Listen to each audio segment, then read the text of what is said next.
Okay, Assalamualaikum warahmatullahi wabarakatuh. Apa khabar semua dan selamat datang ke kita punya video sharing hari ini. Sadang Ramadan, Ramadan Karim. Tajuk hari ini saya akan share tentang apa nak buat, konten apa kita nak bagi, konten marketing apa kita nak bagi,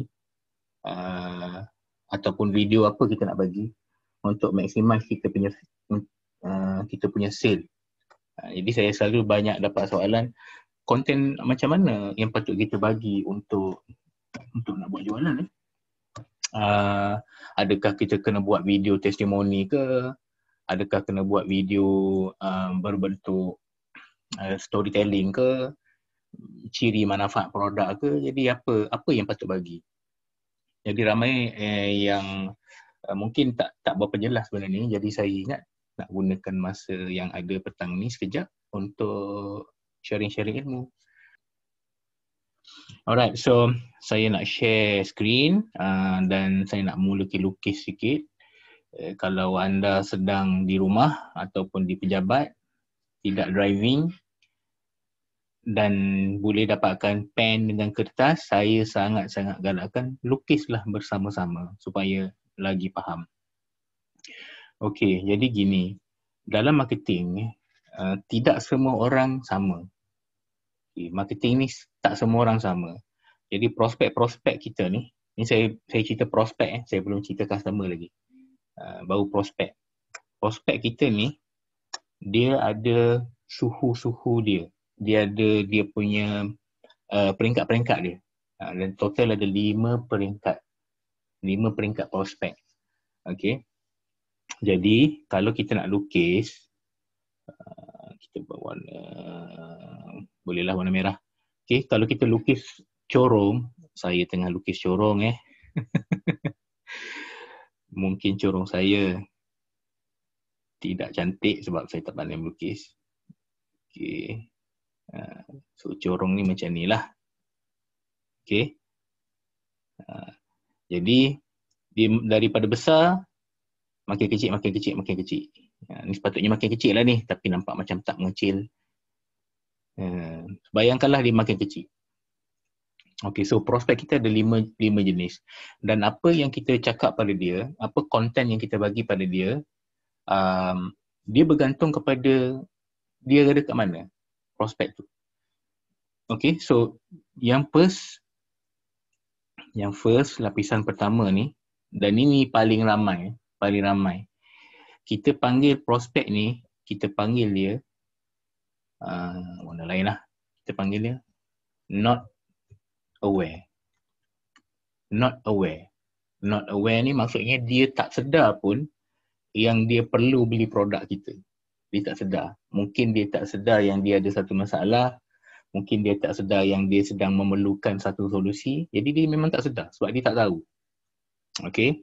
Dan majoriti orang ni memang tak tahu. So saya sebagai contoh. Contoh paling simple adalah let's say lah kita ni satu pusat terapi. Dan salah satu benda yang kita boleh buat adalah urutan untuk mengurangkan darah tinggi.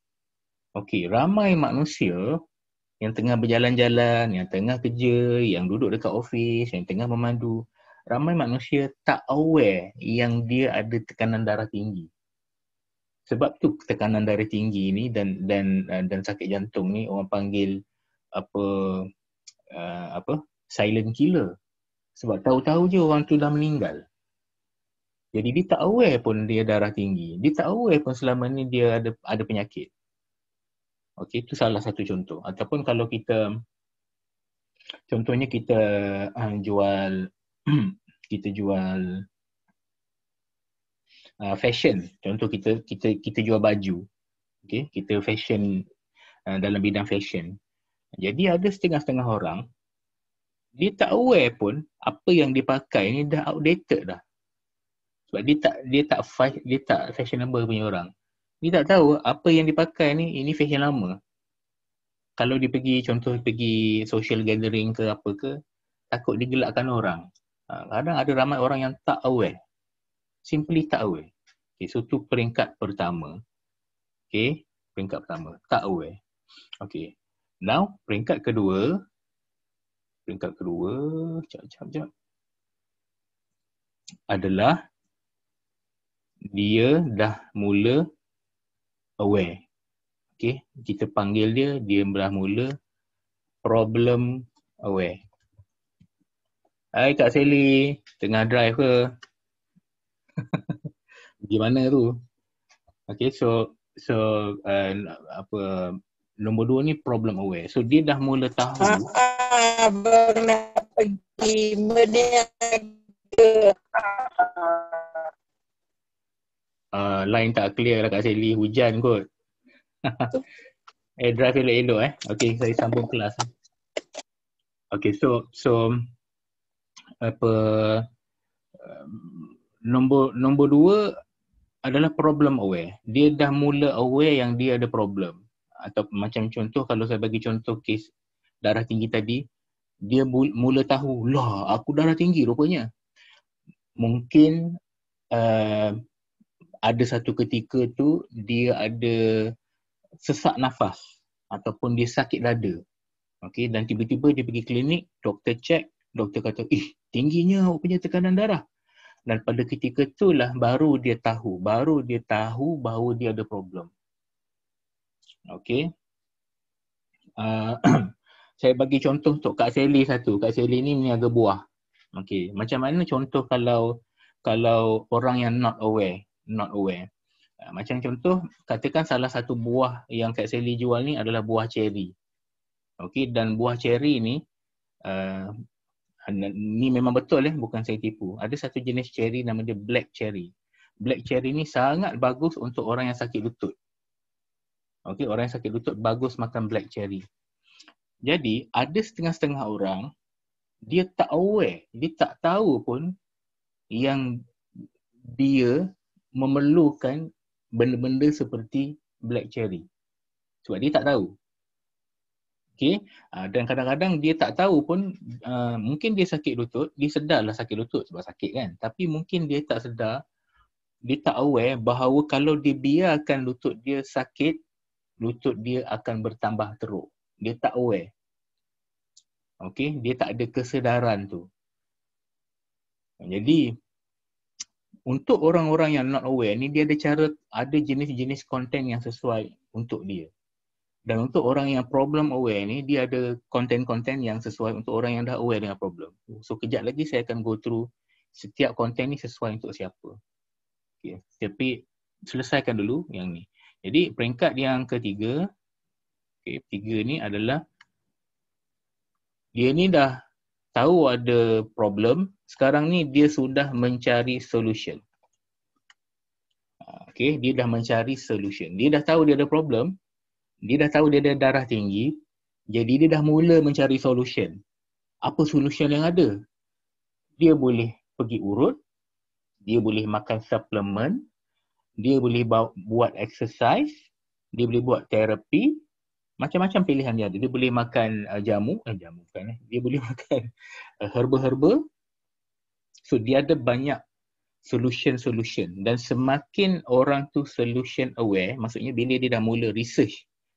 Solution aware ni maksudnya orang tu dah mula membaca, buat research, dia dah mula kaji apa di luar sana yang boleh bantu untuk dia solve problem dia.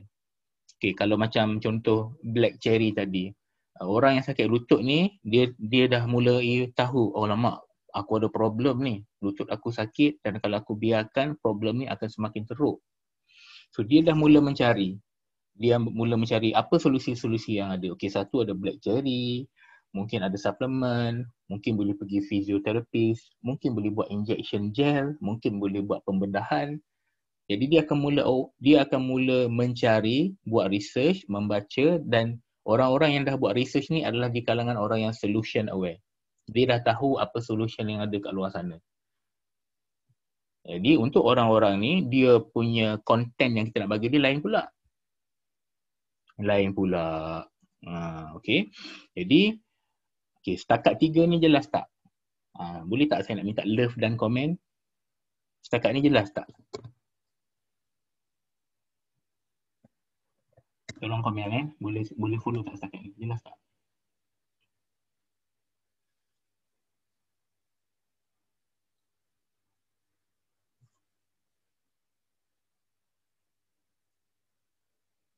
Izzat boleh faham. Apa khabar Izzat? Izzat seorang je ke? Bagilah lah sikit, barulah yang bercakap ni semangat. Koperasi Muslimin. Okey, dah mula keluar. Tadi mungkin tak keluar. Koperasi Muslimin kata jelas. Izzat kata Alhamdulillah, Syamil mati faham. Okey. Yang lain-lain macam mana? Pak Din kata faham. Okey, Alhamdulillah. Bagus. Okay, now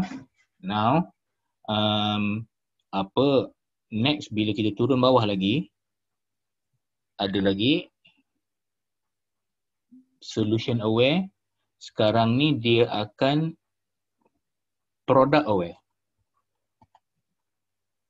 Okay, product aware ni maksudnya dia sudah mula jumpa kita punya produk. Okay, tadi dia cari banyak solution kan? Sekarang dia dah cari kita punya solution, kita punya produk, dan dia mula research berapa harga produk kita, ada warranty ke, company ni macam mana. Sama macam kalau kita nak beli barang, kita akan buat research kan. Cuma kali ni dia aware dengan produk kita.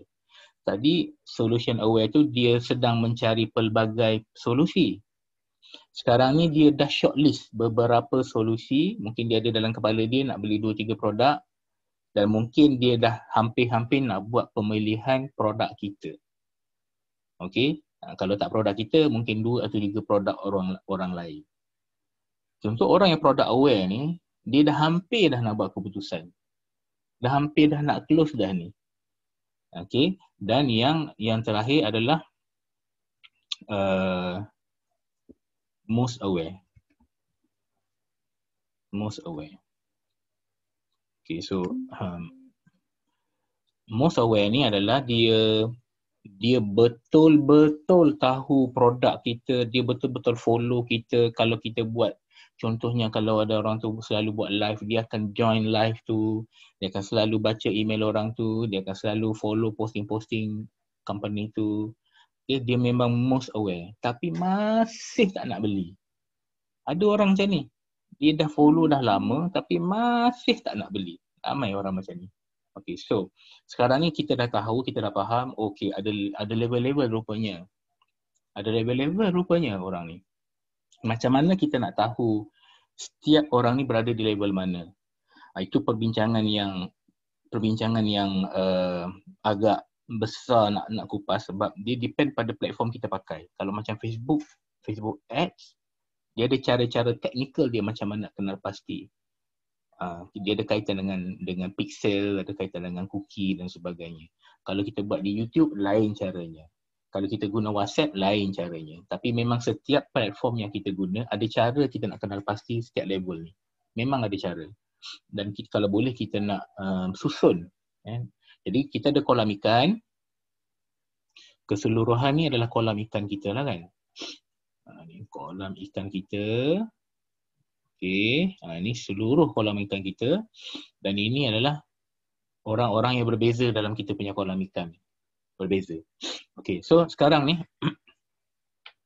katakan saya nak buat konten. Saya guna satu contoh lah simple supaya semua orang boleh nampak. Katakan saya ni nak jual ubat tadilah, ubat darah tinggi lah, senang. Jadi not aware ni adalah apa yang kita nak buat kat sini kepada orang-orang yang not aware ni. Tukar warna sikit. Okay, yang ni lah. Okay. Apa bentuk konten yang patut kita bagi pada orang yang not aware?